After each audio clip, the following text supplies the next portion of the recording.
La première exposition immersive dédiée à un personnage de bande dessinée fait escale à Beaulieu.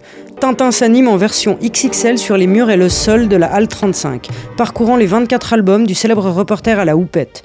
Et comme le disait le slogan officiel du journal de Tintin en 1948, l'exposition est accessible de 7 à 77 ans.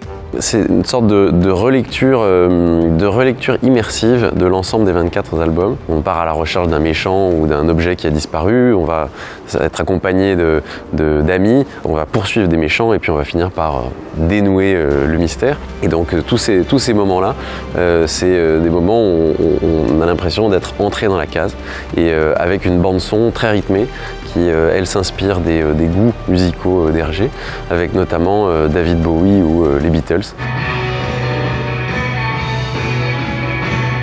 La nouvelle génération est, à ce stade, plus une génération d'images que de mots.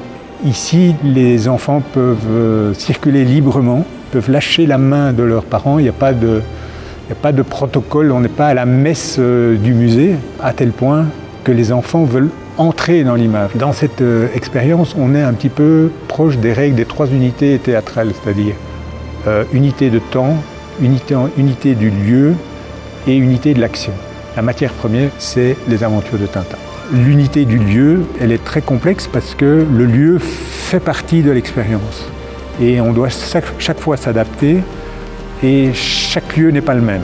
Et puis l'unité de temps, là on est dans un format quand même de 35 minutes, disons, et on respecte ce format que l'immersion soit. Voilà, c'est les 3 règles d'unité qu'on se donne.